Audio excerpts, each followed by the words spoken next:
सूत्रों को किस तरीके से हम लिख सकते हैं। ठीक है, तो यहाँ पर मैंने एक टेबल आप लोगों को बोली थी, इसमें से जो है आपको याद करके आने के लिए कि कौन कौन से आयन होते हैं जनरली और उनका संकेत क्या है, साथ ही साथ जो है उसमें कितना जो है आयन है, धनायन है कि ऋणायन है। अगर धनायन है तो कितने धनायन है और कितना जो है उसमें ऋणायन है। जैसे अगर हम बात करें, हम रिपीट का पूछेंगे, देखते हैं तुम लोगों ने याद किया किसी ने? हाँ वो कुछ बोल नहीं रहे हो।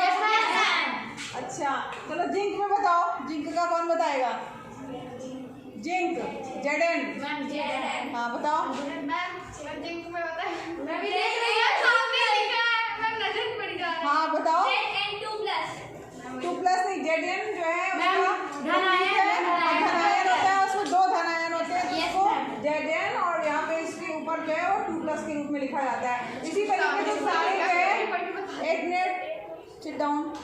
यहाँ पर सोडियम में केवल एक आयन होता है, पोटेशियम में एक धनायन होता है, सिल्वर की बात करें तो एक धनायन होता है, कॉपर में एक धनायन। ये पूरे जो है वो सारे जो है केवल जिसमें एक धनायन होते हैं ये हैं। इसके बाद magnesium, calcium, zinc, iron, copper, aluminium, iron में देखो एक को फेरस बोला जाता है, एक को फेरिक बोला जाता है। तो इसमें देखो दोनों चीजें हैं, एक में 2+ होता है और एक में जो है फेरिक वाले में 3 होता है। ठीक है, लेकिन है मेन इसका जो है फार्मूला जो है जो संकेत है वो आयरन का है। ठीक, तो यहाँ पर इसके बाद जो है कुछ जो है आधात्मिक तत्वों की बात की जाए तो हाइड्रोजन है, ठीक, उसमें +1।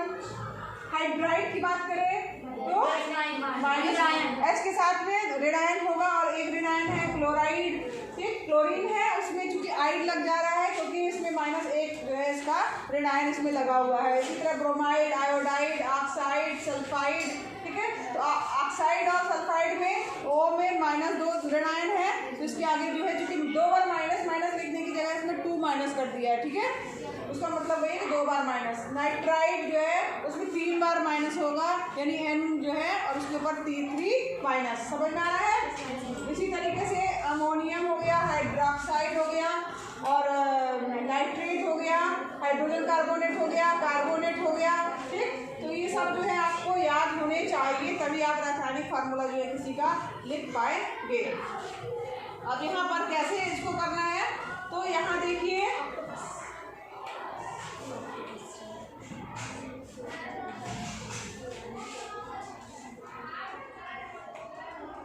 जो भी धातुएं हैं, जैसे कि अब जब भी कोई यौगिक किसी भी धातु और अधातु के साथ संयोग करके जो है निर्मित होता है, तो धातु अगर मान लीजिए है तो उसके रासायनिक सूत्र को लिखने के लिए पहले जो है वो कैल्शियम ऑक्साइड जैसे लिखा हुआ है। ठीक, तो धातु के नाम मतलब उसके प्रतीक को पहले लिखा जाएगा, जो भी धातु का नाम है या उसका जो प्रतीक चिन्ह होगा उसको पहले लिखा जाएगा। कॉपर ऑक्साइड की अगर हम बात करें तो यहाँ पे कॉपर जो है धातु के रूप में है, जिसको पहले लिखा जाएगा CuO। ठीक है, इसी तरीके से जो है जो अधातुएं हैं जैसे ऑक्सीजन है, क्लोरीन है, सल्फर है, जो भी अधातुएं हैं वो बाद में लिखी जाएंगी। ठीक है, ध्यान में आया आपको?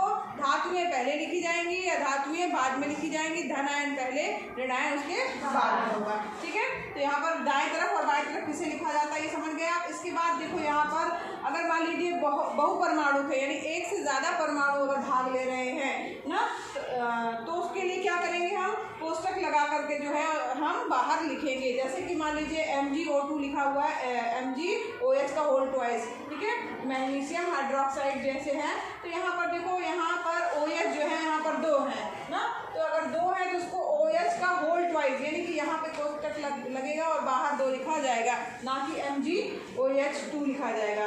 तो यहाँ पे पूरे में कोष्टक लगेगा, बाहर 2 लिखा जाएगा। ये अभी ज़्यादा समझ में नहीं आ रहा होगा आपको। इसमें देखते हैं कि कैसे इसको, जैसे मान लीजिए कुछ उदाहरण लेके चलते हैं, उससे आपको समझ में आएगा कि कैसे हम जो है किसी चीज़ का जो है अणुसूत्र जो है आप लिख सकते हैं। जैसे मान लीजिए आपको हाइड्रोजन क्लोराइड का अणुसूत्र लिखना है। हाइड्रोजन क्लोराइड, हाइड्रोजन है यानी कि उसमें क्या होगा H+। ठीक है, और यहाँ पर क्लोरीन जो है वो क्या हो गया Cl-।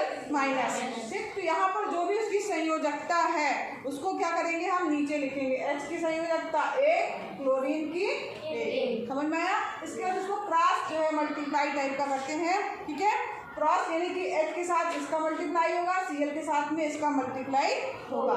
तो जब यहाँ पर जब मल्टीप्लाई करेंगे तो H1Cl1, अब क्योंकि 1 लिखा नहीं जाता है इसलिए हम 1 को छोड़ सकते हैं, तो हम क्या लिखेंगे HCl। रासायनिक सूत्र क्या हो जाएगा इसका HCl। समझ में आया?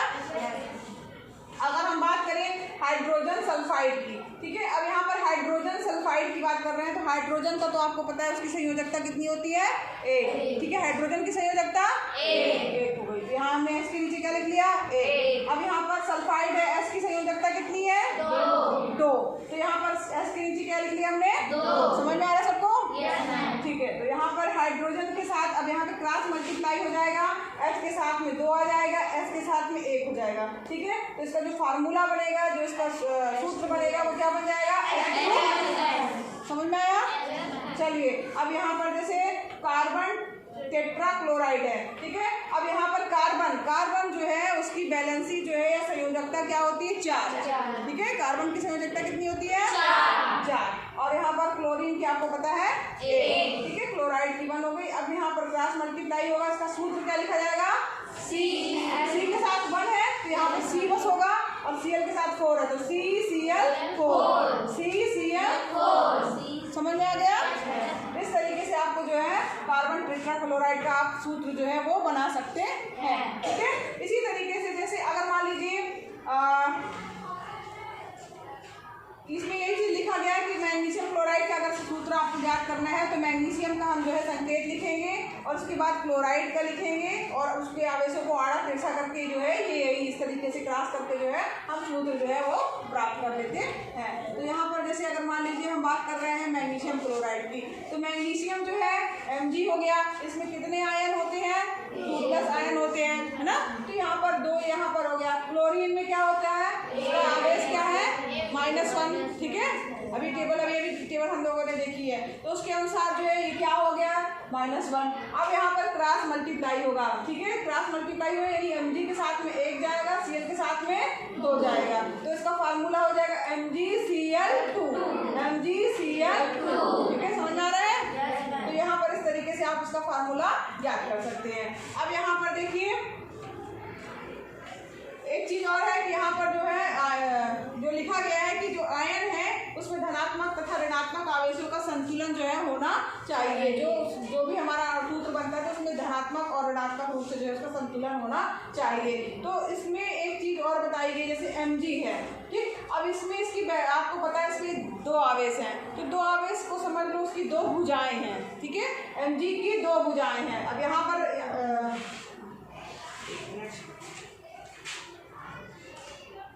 राइट करने के लिए इसमें वो है नहीं, अभी निकला नहीं, कोई बात नहीं। यहाँ पर Mg की जैसे यहाँ पर समझ लो ये Mg है, उसकी 2 भुजाएं, एक यहाँ होगी एक ये, 2 भुजाएं होंगी इसकी, ठीक है, क्योंकि यहाँ पर 2 है तो यहाँ पर उसको 2 भुजाएं हैं, तो दोनों भुजाओं को जुड़ने के लिए यहाँ पे भी कुछ चाहिए, यहाँ पे भी कुछ चाहिए, तब ना। अगर मान लीजिए उसके 2 हाथ खुले हैं, ठीक है, तो एक ये हाथ है कुछ पकड़ने के लिए, एक ये हाथ है कुछ पकड़ने के लिए। Cl के पास कितना है, एक ही हाथ है ना। Cl के पास कितने हाथ है, एक हाथ है, तो यानी कि अब Mg के पास 2 हाथ है, तो वो कितने Cl पकड़ सकता है, 1 2 Cl चाहिए उसके लिए। तो इसलिए इस तरीके से उसको जब वो 2 कंप्लीट कर लेगा तो उसके दोनों हाथ जो हैं वो क्या हो जाएंगे, भर जाएंगे या जुड़ जाएंगे, ठीक है। तो इसलिए जो है यहाँ पर MgCl2 जो है वो उसका फार्मूला होगा, और यहाँ पर जब संरचना जो बन के आएगी वो क्या हो जाएगी, आपकी उदासीन जो है हो जाएगी। अब जैसे मान लीजिए हम लेके चल रहे हैं एल्यूमिनियम ऑक्साइड है। अब यहाँ पर इसको भी ध्यान दीजिए, एल्यूमिनियम जो है ना, एल्यूमिनियम में जो है कैसा आवेश होता है 3+ ना। सारणी में भी अभी हम लोगों ने देखा तो उसमें कितना याद भी कर लीजिएगा, एल्यूमिनियम में कितना होता है 3+ में, ठीक है। और अगर बात करें ऑक्साइड में अगर हम बात कर रहे हैं तो O के साथ में -2 आयन होते हैं, ऋण आयन, ठीक है। तो यहाँ पर इसमें जब इसका सूत्र बनाएंगे हम तो क्रॉस जब इसमें मल्टीप्लाई करेंगे तो Al के साथ में 2 जाएगा, O के साथ में 3 जाएगा, तो फार्मूला क्या हो जाएगा Al2O3 बन जाएगा फार्मूला। लेकिन कोई भी फार्मूला आप बना सकते हैं, बशर्ते आपको पता होना चाहिए कि उसमें कितने धन आयन हैं या कितने ऋण आयन हैं। इसलिए टेबल याद करना बहुत ज़रूरी है। समझ में आ रहा है? टेबल याद होगी। अब जब आपको पता ही नहीं होगा कि एल्युमिनियम में जो है +3 आवेश होता है तो आप नहीं लिख पाएंगे सूत्र। लिख लेंगे क्या? नहीं ना। तो इसलिए ज़रूर याद कर लीजिएगा। जो चीज़ें अभी हम पढ़ते जा रहे हैं उसके तो कम से कम आपको दिमाग में आ ही जानी चाहिए कि हाँ, मैं आज पढ़ाया था एल्युमिनियम के बारे में, तो उसमें बताया था कि 3+ धन आयन होते हैं। ऑक्साइड पढ़ाया था तो उसको बताया था कि O के साथ में -2 ऋण आयन होते हैं। ठीक है, तो ये चीज़ें आपके दिमाग में याद होती जानी चाहिए। अब हम बात करते हैं कैल्शियम ऑक्साइड की। ठीक, कैल्शियम ऑक्साइड, कैल्शियम में कितना आयन होता है? 2 धन आयन होता है। और ऑक्साइड अभी हमने पढ़ा ऑक्साइड। ठीक है, क्या होता है? तो ये बदलता नहीं है, ये एकदम फिक्स रहेगा। एक बार आपने याद कर लिया, हर बार ये वही रहेगा। तो ऑक्सीजन के ऑक्साइड के साथ में कितना होगा? 2 माइनस आयन हो जाएगा। जब इसका फार्मूला बनाएंगे तो क्रॉस जो है मल्टीप्लाई करेंगे, Ca के साथ में -2 और O के साथ में 2। अब यहाँ पर देखो, 2 हाथ इसके थे, 2 हाथ इसके हैं, तो दोनों आपस में जुड़ जाएंगे और यहाँ पर हमारा जो है वो कंप्लीट हो जाएगा। आवेश इस पर कोई नहीं रहेगा, उदासीन हो जाएगा। अब यहाँ पर इसका जो फार्मूला बनेगा ये Ca2O2 बनेगा। ठीक है, जब हम इसको सरल करेंगे, क्योंकि दोनों में 2 हैं, तो ये सरल होकर के क्या हो जाएगा? CaO हो जाएगा। ठीक है, दोनों के 2 जो है टोटल मिलाकर के 2 जो है वो आपके सूत्र बन जाएंगे CaO के रूप में सरलीकरण करके जो है। यहाँ ध्यान दीजिएगा, इसको हमने क्या किया? सरलीकरण किया। सरल रूप में इसको हम CaO लिखेंगे। ठीक है, अब यहाँ पर सोडियम नाइट्रेट की अगर हम बात करें, सोडियम नाइट्रेट, अब सोडियम का प्रतीक क्या होता है? सोडियम को किससे दिखाते हैं? लिखते क्या है सोडियम? Na। ठीक है, तो यहाँ पर Na और उसके साथ में आयन आवेश कौन सा होता है? +1 आवेश होता है। और यहाँ पर नाइट्रेट की बात कर रहे हैं, तो जहाँ पर जो आपने टेबल बनी हुई है उसमें नाइट्रेट में देखिए कितना जो है उसका आयन लिखा हुआ है? 1 माइनस आयन लिखा हुआ है। ठीक है, तो यहाँ पर नाइट्रेट के साथ में -1 हो गया और सोडियम के साथ में प्लस हो गया। तो इसका फार्मूला आपका क्रॉस मल्टीप्लाई करेंगे तो Na के साथ में भी प्लस आएगा -1 और यहाँ NO3 के साथ भी 1, दोनों का 1 है, तो 1 चूँकि लिखा नहीं जाता है इसलिए क्या हो जाएगा फार्मूला आपका? NaNO3। ठीक है, हाँ, NaNO3। ठीक, अब यहाँ पर देखिए कैल्शियम हाइड्रोक्साइड की बात करते हैं। यहाँ पर थोड़ा सा ध्यान देने वाली चीज़ है, थोड़ा सा आप लोग ध्यान दीजिए। यहाँ पर कैल्शियम का प्रतीक आपको पता है क्या है? Ca है ना, और उसका जो आवेश उस पे है वो कौन सा है? 2 धन आयन। Very good. तो यहाँ पर 2 धन आयन हो गया। हाइड्रोक्साइड का प्रतीक क्या है? OH। ठीक, उसमें आयन कितना होता है? 1 माइनस। ठीक है, तो यहाँ पर देखो, यहाँ पर जो है OH के साथ में माइनस जो है 1 आयन हो गया। अब यहाँ पर जो उसका फार्मूला निकलेगा जब क्रॉस मल्टीप्लाई करोगे तो Ca के साथ में तो 1 है तो उसको हमने Ca लिखा। यहाँ पर देखो OH, यहाँ पर 2 चीजें दिख रही हैं ना, क्या दिख रहा है? ON ऑक्सीजन, H मतलब हाइड्रोजन। तो यहाँ पर जो ये 2 का मल्टीप्लाई हो रहा है, यहाँ पर ये कोष्टक लग के दोनों के साथ में होगा। इस चीज़ का विशेष ध्यान दीजिएगा। जब भी ऐसा चीज़ जिसमें कई चीज़ें हैं, ठीक है, जैसे अब Cl में देखो, देखने के लिए तो आपको लगेगा कि मैम इसमें भी तो 2 चीज़ें हैं, लेकिन ऐसा नहीं है। Cl एक साथ लिखा जाता है, उसका प्रतीक, क्लोरीन का प्रतीक जो है, क्लोराइड का प्रतीक जो है वो Cl होता है, तो एक साथ ही लिखा जाता है, वो अलग नहीं है। लेकिन यहाँ पर O अलग है और H अलग है। SO4 अगर आता है तो उसमें S अलग है, O अलग है। ठीक है, NO3 आता है उसमें N अलग है, O अलग है।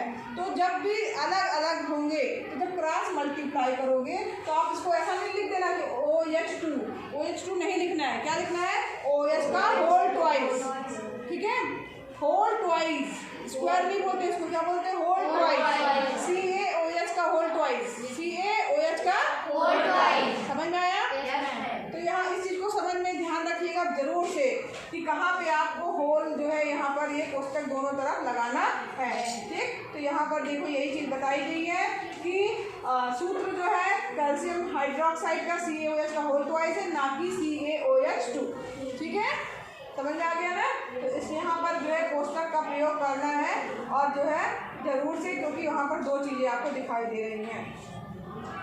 अब यहाँ पर एक और फार्मूला है सोडियम कार्बोनेट का। सोडियम जो है उसका प्रतीक क्या चिन्ह होता है? Na। आयन कौन सा है उस पे? धन आयन है और एक धन आयन होता है। ठीक, इसका कार्बोनेट का फार्मूला क्या है? CO3। ठीक है, अब यहाँ पर CO3 इसका फार्मूला हो गया। इसमें जो आयन होता है वो क्या होता है? ऋण आयन होगा, 2 ऋण आयन होते हैं, ठीक है। तो 2 माइनस जो है वो ऋण आयन होगा इसमें। अब यहाँ पे क्रॉस जो है मल्टीप्लाई होगी और इसका जो है इस फार्मूला हो जाएगा Na2CO3, क्योंकि यहाँ पे 1 लिखा है तो उसमें कोई कोष्टक नहीं लगेगा। यहाँ पर भी देखो, यहाँ 2 के बाद यहाँ कोष्टक नहीं लगेगा, क्योंकि Na एक ही चीज का प्रतीक है ना, सोडियम का प्रतीक है केवल, उसमें N अलग नहीं है, A अलग नहीं है। समझ में आ रहा है? इस चीज को ध्यान माइंड में आ रहा है कि क्या चीज हम समझाना चाह रहे हैं। तो यहाँ पर जब अलग अलग, जैसे C और O, यहाँ 2 अलग अलग, ये कार्बन है, ये ऑक्सीजन, अगर 2 अलग अलग होंगे तब आपको होल ट्वाइस लगाना या जो भी कोष्टक जो है वो लगाना पड़ेगा दोनों के साथ में। लेकिन अगर एक ही चीज है तो कोष्टक लगाने की जरूरत नहीं, डायरेक्ट आप लिख सकते हैं, ठीक है। तो इस तरीके से जो है अमोनियम सल्फेट की बात कर रहे हैं, तो अमोनियम का फार्मूला NH4 होता है, +1 आयन होता है, और सल्फेट में SO4 होता है और -2 आयन होता है। तो यहाँ क्रॉस मल्टीप्लाई होगा, तो यहाँ देखो अब यहाँ N और H 2 अलग अलग है, दिख रहा है अलग अलग, N अलग है, नाइट्रोजन है, ये क्या है? ठीक, इसमें यहाँ NH4 का होल ट्वाइस, ठीक है। यहाँ समझ में आ रहा है सबको? दिख रहा है, ठीक है। NH4 का होल ट्वाइस, यहाँ 2 है, क्योंकि यहाँ 2 अलग अलग चीजें, यहाँ पे इसमें कोष्टक लगेगा। और SO4 वहाँ 1 है तो यही SO4, NH4 का होल ट्वाइस SO4, किसका फार्मूला है? अमोनियम सल्फेट का, ठीक है। यहाँ पर देखो, ये आपके लिए होमवर्क है, यहाँ पर सूत्र आपको लिखना है और यहाँ पर इसका नाम लिखना है कि ये क्या क्या चीजें हैं, ठीक है। ये आपका होमवर्क है, कल मैं इसको चेक करूँगी, इसको जो है वो कैसे आप लिख के लेके आ रहे हैं इसका फार्मूला। अब यहाँ पर एक चीज़ और हम लोग देख लेते हैं, आणविक द्रव्यमान एवं मोल संकल्पना। तो आणविक द्रव्यमान, यहाँ पर देखो किसी चीज़ का हम आणविक द्रव्यमान कैसे ज्ञात कर सकते हैं। तो यहाँ पर देखो आणविक द्रव्यमान, तो यहाँ देखो अब इसके बाद जो है कल हम लोग पढ़ेंगे आणविक द्रव्यमान एवं मोल संकल्पना के बारे में। ये आपका होमवर्क है, ये आपको कंप्लीट करके लेके आना है, ठीक है। Thank you ma'am.